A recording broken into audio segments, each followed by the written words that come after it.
সবুজে মোড়া এক অনন্য প্রাকৃতিক স্বর্গভূমি ডুয়ার্স।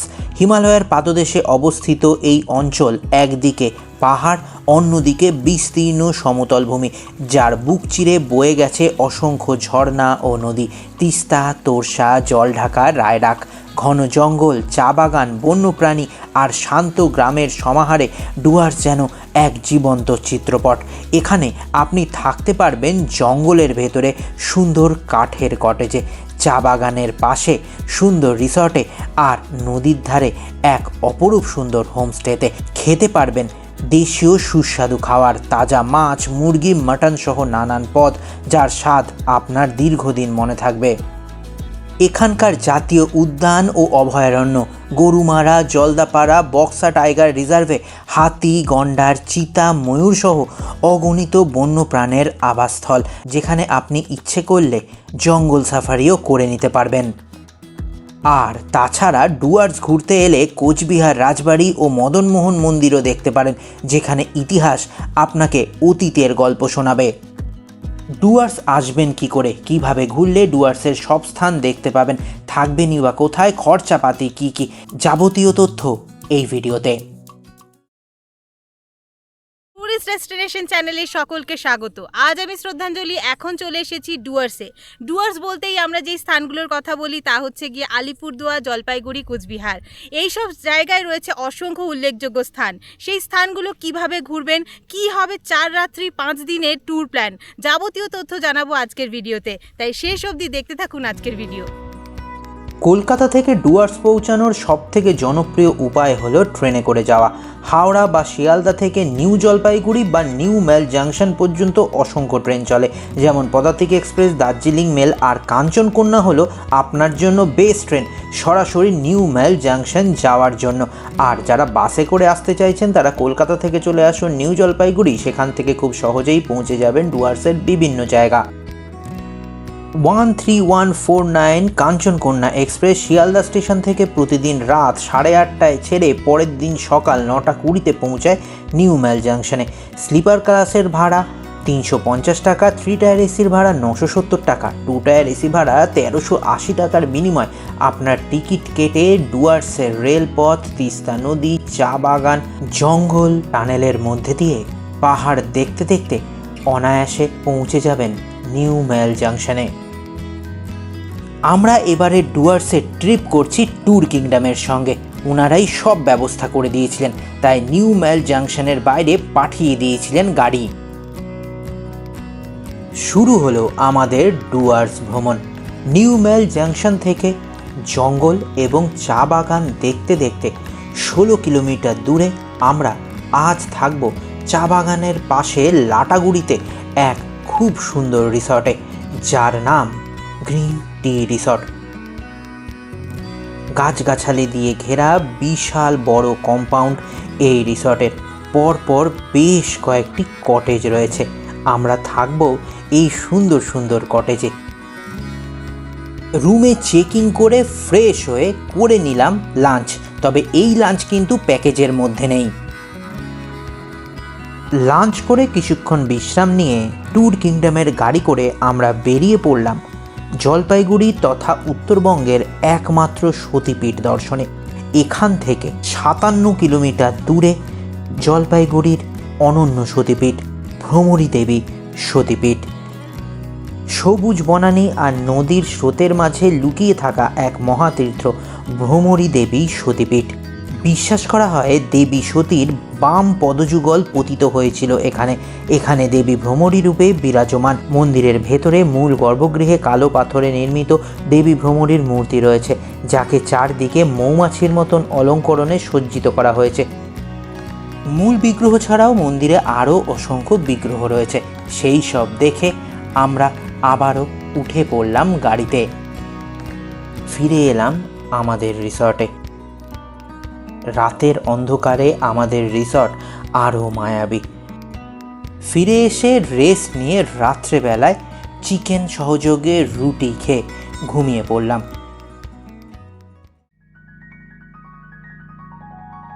ডুয়ার্স ভ্রমণের আজ দ্বিতীয় দিন। সকাল সকাল আমাদের রিসর্টের বাইরে সুন্দর চা বাগান ঘুরতে বেরোলাম। মন একেবারে ফুরফুরে। চা বাগানে বেশ কিছুক্ষণ সময় কাটালাম, তারপর আবারও রিসর্টে ফিরে গরম গরম চা বিস্কিট খেয়ে স্নান করে এখানকার কমপ্লিমেন্টারি ব্রেকফাস্ট নিয়ে নিলাম। ট্যুর কিংডমের গাড়ি করে আমরা বেরিয়ে পড়লাম ডুয়ার্সের 7 পয়েন্টস ভ্রমণে। ডুয়ার্স অর্থাৎ ভুটানের দুয়ার বা দরজা, অতীতের কামতাপুর তথা জলপাইগুড়ি ও কোচবিহার জেলার সীমান্তে 4750 বর্গ কিমি জুড়ে গড়ে উঠেছে টি অর্থাৎ চা, টিম্বার, ট্যুরিজমের দুনিয়া অপরূপা ডুয়ার্স। আজ আমাদের প্রথম spot Samsi view point. Samsi Laligurans picnic spot. পিকনিকের সময় এই স্থান একেবারে লোকে লোকারণ্য থাকে, অন্য সময় শুধুই প্রাকৃতিক শোভা। বেশ ভালো লাগবে এই স্থানে সময় অতিবাহিত করতে। আমরা এখানে অনেকক্ষণ সময় অতিবাহিত করে আবারও গাড়িতে উঠে পড়লাম। স্যামসি থেকে আমরা যাচ্ছি মাত্র 15 মিনিট দূরে আর এক সুন্দর জায়গা দেখতে, যে স্থানের নাম রকি আইল্যান্ড। পাহাড়ের সবুজ ছায়া, সামনে বয়ে চলা স্বচ্ছ নীল জলের মূর্তি নদী, আর তার মাঝখানে ছড়িয়ে থাকা অসংখ্য বড় বড় পাথর। এ যেন প্রকৃতির আঁকা এক জীবন্ত ছবি। বর্ষার জলে নদী হয়ে ওঠে উত্তাল, আর শীতকালে স্বচ্ছ জলে পাথরের ওপর বসে প্রকৃতির সান্নিধ্য উপভোগ করার সুযোগ মেলে। রকি আইল্যান্ড থেকে আবারও গাড়িতে উঠে পড়া। গাড়িতে মাত্র 15 মিনিটের মধ্যে পৌঁছে গেলাম সুনতালে খোলায়। তবে গাড়ি থেকে নেমে জঙ্গলের মধ্যে দিয়ে আপনাকে হেঁটে যেতে হবে সামনের দিকে। কিছুটা যাওয়ার পরেই রয়েছে একটি টিকিট কাউন্টার। 20 টাকা জনপ্রতি টিকিট কেটে আমরা এখন যাচ্ছি সুনতালে নদী বা সুনতালে খোলা এবং তার সামনে হ্যাঙ্গিং ব্রিজ দেখতে। সবুজ পাহাড়ি উপত্যকার কোলে সুনতালে খোলার ঝুলন্ত সেতুটি যেন প্রকৃতির বুকে টাঙানো এক সোনালি রেশমি সুতো। কাঠের তক্তা আর লোহার তারে বাঁধা এই সেতুর ওপর দাঁড়িয়ে নিচে তাকালেই দেখা যায় স্বচ্ছ নীলাভ জলের ধারা সুনতালে খোলা নদী, যা পাহাড়ি ঢাল বেয়ে নেমে এসেছে কলকল শব্দে। চারিপাশে ঘন বন, নির্জন পরিবেশ আর শান্তির আবেশ, যেখানে সময় যেন থমকে থাকে। বাতাসে ভেসে আসে নদীর শীতল গন্ধ, আর সেতুর দোলায় মিশে থাকে এক অদ্ভুত রোমাঞ্চ ও প্রশান্তি। সুনতালে খোলা দেখে পায়ে হেঁটে আবারও চলে এলাম পার্কিং লটে। সেখান থেকে ট্যুর কিংডমের গাড়ি করে 21 কিলোমিটার দূরে আমরা যাচ্ছি গ্যারিবাস ভিউ পয়েন্ট দেখতে। সময় লাগলো মাত্র 45 মিনিট। সবুজে মোড়া ভুটান পাহাড়, আঁকাবাঁকা পথ আর ঝর্ণার আভার মতো জল ঢাকা নদী দেখে আবারও গাড়িতে উঠে পড়া। এখান থেকে 2.5 কিলোমিটার দূরে আমরা ঝালং হাইডেল পাওয়ার প্রজেক্ট পেরিয়ে যাচ্ছি টাইটানিক ভিউ পয়েন্ট দেখতে। এই রাস্তায় যেতে কিন্তু বেশ ভালো লাগবে। সবুজ বনানী, পাহাড়ি চঞ্চলা নদী দেখতে দেখতে 15 মিনিটের মধ্যে আমরা পৌঁছে গেলাম টাইটানিক ভিউ পয়েন্টে। ট্যুরিস্ট ডেস্টিনেশনের সঙ্গে এই ডুয়ার্সের 7 পয়েন্ট ঘুরতে কেমন লাগছে তা কিন্তু অবশ্যই কমেন্ট করে জানাবেন, কারণ আপনাদের কমেন্ট আমাদের কাছে মহামূল্যবান। কোন স্থান বেশি ভালো লাগলো তাও কিন্তু কমেন্ট করে জানাতে ভুলবেন না। আবারও গাড়িতে উঠে পড়া। এখান থেকে মাত্র 23 মিনিটের মধ্যে 7 কিলোমিটার দূরে আমরা চলে এলাম অ্যাপেল স্টোনে। অ্যাপেল স্টোন ঝালংয়ের কাছে জলঢাকা নদীর তীরে অবস্থিত এক অদ্ভুত শিলাখণ্ড, যা অ্যাপেলের মতন আকারের জন্য এই নাম পেয়েছে। প্রকৃতির কতই না রূপ দেখি, তার এই অদ্ভুত নিদর্শন দেখে আবারও উঠে পড়লাম ট্যুর কিংডমের গাড়িতে। আমাদের পরবর্তী গন্তব্য 7 পয়েন্টসের সব থেকে সুন্দর যেই স্থান বিন্দু ভিউ পয়েন্টে দেখার জন্য, বা ভুটান বর্ডার। এখান থেকে মাত্র 4 কিলোমিটার দূরে বিন্দু। সময় লাগলো মাত্র 11 মিনিট। আমাদের গাড়ি নামিয়ে দিল পার্কিংয়ে। সেখান থেকে 100 মিটার মতন হেঁটে আপনাদের পৌঁছাতে হবে বিন্দু ভিউ পয়েন্টে। বিন্দু ডুয়ার্সের এক মন্ত্রমুগ্ধকর গ্রাম। যা ভারত ভুটান সীমান্তে অবস্থিত। জলঢাকা নদীর ধারে দাঁড়িয়ে থাকা এই ছোট্ট গ্রামটির সৌন্দর্য যেন ছবির ফ্রেমে বাঁধানো। এখানে রয়েছে একটি ব্যারেজ, যেখানে জলঢাকা নদীর স্বচ্ছ স্রোত নিয়ন্ত্রণ করা হয়। একদিকে ভুটানের সবুজ পাহাড়, অন্যদিকে ভারতবর্ষ, মাঝখান দিয়ে বয়ে চলা জলঢাকা নদী। বিন্দুতে অনেকক্ষণ সময় কাটিয়ে আবারও গাড়িতে উঠে পড়া। এখন আমরা যাব আজকে আমাদের শেষ দ্রষ্টব্য স্থান মূর্তি এবং আই লাভ মূর্তি দেখতে। এখান থেকে দূরত্ব প্রায় 49 কিলোমিটার, সময় লাগবে 1.5 ঘন্টার মতো। সবুজ বনানী, পাহাড়, নদী, চা বাগান, এই সব কিছুই নিয়ে ডুয়ার্সের বুকের ভেতর লুকিয়ে থাকা এক টুকরো স্বর্গ। এখানে স্ফটিক স্বচ্ছ মূর্তি নদী ধীরে ধীরে বয়ে চলে। মূর্তি নদীর শান্ত রূপ দেখে উঠে পড়লাম গাড়িতে। এখন ফিরবো আমাদের রিসর্টে। এখান থেকে মাত্র 4.5 কিলোমিটার দূরে আমাদের রিসর্ট। ফিরে এসে ফ্রেশ হয়ে ফ্রাইড রাইস আর মাটন খেয়ে ডিনার কমপ্লিট করে ঘুমিয়ে পড়লাম। শেষ হলো দ্বিতীয় দিনের ভ্রমণ। আজ ডুয়ার্স ভ্রমণের তৃতীয় দিন। সকাল সকাল ঘুম থেকে উঠে ফ্রেশ হয়ে ব্রেকফাস্ট করে গ্রিন টি রিসর্ট থেকে চেক আউট করে ট্যুর কিংডমের গাড়ি করে এখন আমরা চলেছি জলদাপাড়ার দিকে। আমরা চলে এসেছি জলদাপাড়া বন্যপ্রাণী অভয়ারণ্যের দক্ষিণ প্রান্তে একটি নতুন গন্তব্য সিসামারায়। জঙ্গলের ধার দিয়ে বয়ে চলেছে সিসামারা নদী, আর তারই পাশে আমাদের জলদাপাড়া রিভার হাইন ইন রিসর্ট। এই রিসর্ট গাছগাছালি দিয়ে ঘেরা, খুব সুন্দর, ছিমছাম ফুলে ফুলে সাজানো এই সুন্দর রিসর্ট। এখানে অনেক ধরনের রুম রয়েছে। আমি একটি ডিলাক্স রুমে প্রবেশ করছি। এই রুম যথেষ্ট স্পেসিয়াস, খুব বড় এই রুম। রয়েছে একটি ডবল বেড, সঙ্গে রয়েছে ওয়ার্ড্রব, রয়েছে টিভি, এসি থেকে আরও আনুষঙ্গিক জিনিসপত্র।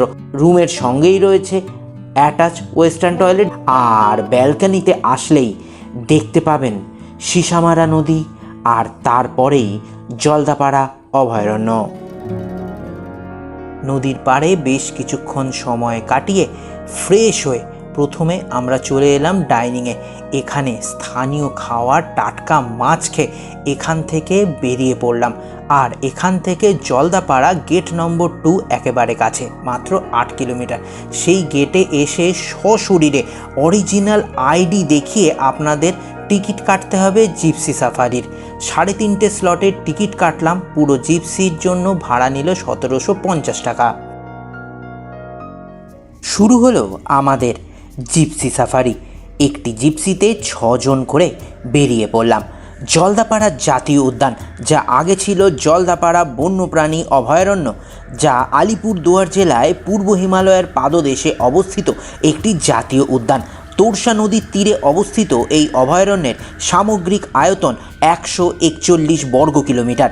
এই অভয়ারণ্য যদিও 1940-41 সাল থেকেই প্রাণী সংরক্ষণ কেন্দ্র হিসেবে ঘোষিত, তবুও অভয়ারণ্যের স্বীকৃতি জোটে 1947 সালে। 10ই মে 2012 সালে জলদাপাড়া বন্যপ্রাণী অভয়ারণ্যকে জাতীয় উদ্যান ঘোষণা করা হয়েছে। জঙ্গলের মধ্যে দিয়ে যেতে যেতে প্রথমে কুনকি হাতি আর তারপরে অসংখ্য বাইসন দেখলাম। মন একেবারে ফুরফুরে হয়ে গেল, কারণ এত বন্যপ্রাণ সচরাচর দেখা যায় না। গরুমারা অভয়ারণ্যের মতো এখানেও দেখতে পাওয়া যায় হাতি, নানান প্রজাতির হরিণ, গাউর, বুনো শুয়োর, লেপার্ড, বাঘ এবং অসংখ্য পাখিও। এই বিকেলবেলাতেই প্রচুর বন্যপ্রাণ দেখা যায়। আমরা এত হরিণ, এত বাইসন আর এত ময়ূর দেখেছিলাম যে বিশ্বাসই হয় না। সবাই ভাববে এইগুলো এআই দিয়ে বানানো, তবে সবই কিন্তু বাস্তবের মাটিতে রয়েছে। এই দেখুন, সামনে এক ময়ূর নাচছে যে।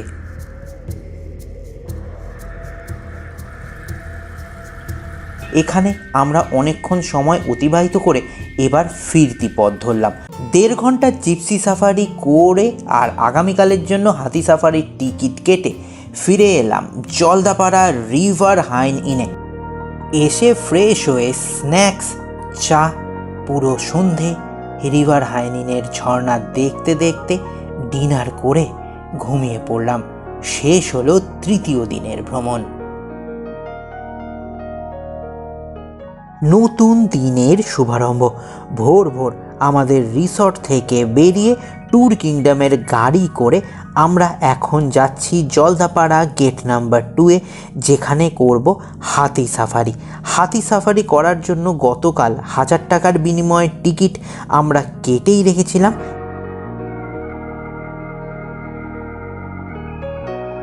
এসেই দেখি আমাদের হাতি চলে এসেছে। এখানে এক একটি টাইমের স্লটে 2টো করে হাতি সাফারি একসঙ্গে করা যায়। এক একটা হাতিতে 4 জন, মানে 8 জন একসঙ্গে হাতি সাফারি বা এলিফ্যান্ট সাফারি করতে পারবেন। পিঠোপিঠি বসতে হবে 4 জনকে। আমি শুরু করলাম আমার হাতি সাফারি। গহীন জঙ্গলের মধ্যে দিয়ে হাতি আস্তে আস্তে এগিয়ে চলেছে। আর এখন আমার চোখের সামনে একটি পূর্ণবয়স্ক গন্ডার ঘুরে বেড়াচ্ছে। এছাড়াও একটি লেপার্ড দেখতে পেয়েছিলাম, তবে তা ক্যামেরা বন্দি করা হয়নি। 1.5 ঘন্টা হাতি সাফারি করে ফিরে আসলাম। গাড়ি অপেক্ষা করছিল ট্যুর কিংডমের, সেই গাড়ি করে এখন আবার ফিরে যাচ্ছি আমাদের রিসর্টে। ফিরে এসে চলে এলাম নদীর ধারে। সিসামারা নদী সত্যিই যেন এক রূপকথা। আর তারপরে ফ্রেশ হয়ে নিলাম, ব্রেকফাস্ট করেও নিলাম। আর ব্রেকফাস্ট করে জলপাইগুড়িকে পেছনে ফেলে আমরা এখন যাচ্ছি আলিপুরদুয়ারের দিকে। আলিপুরদুয়ার মানেই বক্সা ডুয়ার্স। আমরা এখন চলে এসেছি রাজা ভাত খাওয়ায়। আমাদের গাড়ি এসে থামলো রাজা ভাত খাওয়ার নেচার ইন্টারপ্রিটেশন সেন্টারের সামনে। এখানে কোনো প্রবেশ মূল্য নেই। এখানে রয়েছে বনজ উদ্ভিদ, বিরল প্রাণী, পাখির ছবি, শিকার বিরোধী প্রচারের নিদর্শন ও বনজীবনের নানা উপকরণ। 1800 খ্রিস্টাব্দের কথা। ভুটান রাজকে না হটিয়ে ভাত খাবেন না কোচবিহারের রাজা। বিপদ বুঝে সন্ধির প্রস্তাব দেন ভুটান রাজ। শর্ত মেনে দখল ছেড়ে ভুটান ফেরেন রাজা। আর শপথ পূরণ হতে কোচবিহার রাজ এই অঞ্চলে বসেই ভাত খান। সেই থেকেই নাম রাজা ভাত খাওয়া। রাজা ভাত খাওয়া ইন্টারপ্রিটেশন সেন্টারের পেছনেই রয়েছে বক্সা টাইগার রিজার্ভের প্রবেশপথ। এখানে গাড়ির নাম্বার নথিভুক্ত করার পরে আমরা টাইগার রিজার্ভে প্রবেশ করলাম। পশ্চিমবঙ্গের অন্যতম প্রধান বন্যপ্রাণ সংরক্ষণ কেন্দ্র এটি। 1983 সালে এটি প্রতিষ্ঠিত হয়। প্রায় 760 বর্গ কিলোমিটার জুড়ে বিস্তৃত এই অরণ্যে রয়েছে বাঘ, হাতি, চিতা, গৌড়, হরিণ, বুনো শূকর এবং শতাধিক প্রজাতির প্রাণী। আমরা পৌঁছে গেলাম জয়ন্তীতে। ছোট্ট জনপদ জয়ন্তীর প্যানোরামিক ভিউ মনোরম। বর্ষায় দুর্গম হয়ে পড়ে এই পথ। পাহাড়, অরণ্য, নদী, ঝর্ণার ছন্দময় কলতান তারই সাথে হাজারো পাখির কাকলিতে আবিষ্ট করে। আর এই নদীর পাড়েই রয়েছে খুব সুন্দর এক হোমস্টে, যার নাম মোহনচূড়া হোমস্টে, যা বুকিং করে দিয়েছিল ট্যুর কিংডম। আমরা প্রবেশ করছি উডেন কটেজ মোহনচূড়াতে। 2 তলা ডুপ্লেক্স মোহনচূড়া। আমরা রুম নিয়েছিলাম 2 তলার ওপরে, কারণ এখান থেকে সুন্দর বসে পাখির চোখে দেখব জয়ন্তীর প্রাকৃতিক শোভা। রুমের ইন্টেরিয়ার পুরোটাই উডেন। রয়েছে একটি ডবল বেড, ছোট্ট টেবিল, ছোট্ট চেয়ার, বসার জায়গা এবং রুমের সঙ্গে রয়েছে অবশ্যই অ্যাটাচড ওয়েস্টার্ন টয়লেট, যেখানে আপনি গরম জল পাবেন। আর সবথেকে ভালো লাগার জিনিস কি জানেন? পুরোটাই কাঠের তৈরি। রুম থেকে বেরোলে ঠিক এরকম এক অকল্পনীয় দৃশ্য আপনার জন্য অপেক্ষা করে থাকবে। ব্যালকনিতে বসে পুরো জয়ন্তী উপভোগ করে ফ্রেশ হয়ে করে নিলাম টাটকা মাছ সহযোগে লাঞ্চ করে জয়ন্তী নদীর ওপরে বেরোলাম ঘুরবো বলে। আকাশ ছেয়ে শাল, সেগুন, শিমুল, পলাশ, শিরীষ উঠে গেছে। নিচ দিয়ে বয়ে চলেছে খরস্রোতা শীর্ণকায়া জয়ন্ত নদী। 234 প্রজাতির পাখি, 150 ধর্মী গাছ, 170 ধরনের লতা, 80 রকমের ঘাস, 132 ধর্মী অর্কিডের সমারোহে স্বর্গরাজ্য জয়ন্তী। ভুটান থেকে আগত কাতলুং ও ও সাচিফু দুই নদীর মিলিত সলিলে পুষ্ট জয়ন্তী নদী পেরিয়ে 5 কিলোমিটার দূরে ভুটানে প্রবেশ করতে পারবেন আপনারা। পুরো বিকেল নদীর ওপরে ঘুরে কাটালাম প্রকৃতি আস্বাদন করে। সন্ধেবেলায় আবারও হোমস্টেতে ফিরে আসা। হোমস্টেতে ফিরে সন্ধেবেলার স্ন্যাক্স খেয়ে পুরো বারান্দায় বসে সন্ধেটা কাটিয়ে করে নিলাম চিকেন সহযোগে রুটি খেয়ে ডিনার। শেষ হলো চতুর্থ দিনের ভ্রমণ। নতুন ভোর, নতুন দিন। হোমস্টের ব্যালকনিতে দাঁড়িয়েই জয়ন্তীতে দেখছি এই সূর্যোদয়, অভাবনীয় প্রশান্তি। অনেকক্ষণ ধরে সূর্যোদয় দেখলাম, তারপর ফ্রেশ হয়ে করে নেব ব্রেকফাস্ট। আর ব্রেকফাস্ট করে এখান থেকে চেক আউট করে বেরিয়ে যাব কোচবিহারের উদ্দেশ্যে। জয়ন্তী থেকে লাগেজ গুছিয়ে ট্যুর কিংডমের গাড়িতে উঠে পড়া। জয়ন্তীকে পেছনে ফেলে আমরা এগোচ্ছি আরও সামনের দিকে। বক্সা টাইগার রিজার্ভের মধ্যেই রয়েছে বেশ কয়েকটি আরও সুন্দর সুন্দর জায়গা। এখান থেকে 10 কিলোমিটার দূরে আমরা যাচ্ছি সান্ত্রাবাড়ি বা সান্তালাবাড়ি দেখতে। সময় লাগলো মাত্র 20 মিনিটের মতো। সান্ত্রাবাড়ি বাজারে ট্যুর কিংডমের গাড়ি আমাদের নামিয়ে দিল, কারণ এর পরে আপনাকে এগোতে হলে লোকাল সিন্ডিকেটের গাড়ি নিতে হবে। 500 টাকার সিন্ডিকেটের গাড়ি আর 200 টাকার গাইড নিয়ে উঠে পড়লাম গাড়িতে। হাতে সময় কম, তাই গাড়ি নিয়ে নিলাম। এখান থেকে 2.5 কিলোমিটার দূরে 0 পয়েন্ট। গাড়ি জঙ্গলের মধ্যে দিয়ে এগিয়ে চলেছে। আমরা এখন চলে এলাম যেখানে গাড়ি শেষ যায়, সেই 0 পয়েন্টের কাছে। সেখান থেকে অল্প কিছুটা ট্রেক করে আপনাদের উঠতে হবে আলিপুরদুয়ার জেলার এক সুন্দর স্থান 0 পয়েন্ট। কেন এই 0 পয়েন্ট নাম, তার কারণ আছে। কারণ 0 পয়েন্ট থেকে আপনি পুরো বক্সা টাইগার রিজার্ভকে পাখির চোখে দেখতে পারবেন। এবং এই স্থান এতটাই সুন্দর যে মনে হবে এখানে বসেই সারা দিন কেটে যাক জীবনময়, কেটে যাক এই দিবস। সিন্ডিকেটের গাড়ি করে আবার চলে এলাম সেই স্ট্যান্ডে সান্তাবাড়ি বাজারে। এখান থেকে আমরা ট্যুর কিংডমের গাড়ি করে আলিপুরদুয়ার ছাড়িয়ে যাব কোচবিহারের উদ্দেশ্যে। কোচবিহার এখান থেকে 1 ঘন্টা 45 মিনিট সময় লাগবে যেতে, আর 55 কিলোমিটার রাস্তা। এরই ফাঁকে চলুন জেনে নিই কোচবিহারের ইতিহাস। খেন রাজাদের উত্তরসূরি কোচ রাজাদের করদ রাজ্য কোচবিহার 1949-এর 22শে সেপ্টেম্বর ভারতভুক্তি হয়ে একটি জেলায় রূপ পেয়েছে। 1522-এ বিশ্বসিংহের হাতে স্বাধীন কোচবিহার রাজ্যের পত্তন হলেও রায়কর শিরোপায় ভূষিত শিশু সিংহের হাতে 1533-এ রায়কত বংশের প্রতিষ্ঠা। আর নানান কিংবদন্তিতে ঘেরা কোচবিহারের নামের হদিশ মেলে মোঘল কাল থেকে। তার আগে নাম ছিল সোমারপীঠ ও কামতাপুর। জয়পুরের রাজমাতা গায়ত্রী দেবী কোচবিহারেরই রাজকন্যা। আমাদের গাড়ি এসে থামল মদনমোহন মন্দিরের সামনে। মদনমোহন বাড়ি তথা মন্দিরের সামনে বৈরাগী দিঘি। 4 চালা শৈলীতে 1889 খ্রিস্টাব্দে তৈরি মদনমোহন মন্দির। রূপোর সিংহাসনে আসীন রাজপরিবারের কুলদেবতা, 200 বছরের প্রাচীন স্বর্ণ ও অষ্টধাতুর মূল বিগ্রহ জোড়া মদনমোহন। এছাড়াও দেবতা রয়েছেন কালী, কাত্যায়নী ও জয়তারা এই মন্দিরে। কার্তিক মাসে রাস, শ্রাবণে ঝুলন, ভাদ্রের জন্মাষ্টমী এখানকার বড় উৎসব। মদনমোহন মন্দির থেকে 1.5 কিলোমিটার দূরে কোচবিহার জেলার সবথেকে প্রধান আকর্ষণ কোচবিহার রাজবাড়ি দেখতে আমরা চলে এসেছি। সময় লাগলো মাত্র 5 মিনিট। কোচবিহার রাজবাড়ি খোলা থাকে সকাল 10টা থেকে বিকেল 5টা অবধি, আর টিকিট লাগে জনপ্রতি 25 টাকা করে। তবে এখানে ক্যামেরা বা ট্রাইপড নিয়ে আপনারা ঢুকতে পারবেন না। আপনারা মোবাইল নিয়ে ঢুকতে পারেন, ছবি তুলতে পারেন বাইরে থেকে। রোমের সেন্ট পিটার্সের অনুকরণে এফ বার্কলের তৈরি ইটালীয় শৈলীর গঠন নৈপুণ্যে চমৎকৃত কোচবিহারের রাজবাড়ি। সারা বিশ্ব থেকে আসবাব এসেছিল একে অলঙ্কৃত করতে। দ্বিতল প্রাসাদের শিরে গম্বুজ, গম্বুজের নিচে প্রাসাদের দরবার হলটি অনবদ্য। করিন্থিয়ান পিলারে ভর করে 4টি বিশাল খিলানের জানলায় রঙিন কাচের সূক্ষ্ম কাজ। ঐতিহ্যমণ্ডিত রাজবাড়ি নতুন করে ধার খুলেছে। কোচবিহার রাজবাড়ি দেখে বেরিয়ে এলাম। ডুয়ার্স ভ্রমণ একেবারে অন্তিম লগ্নে।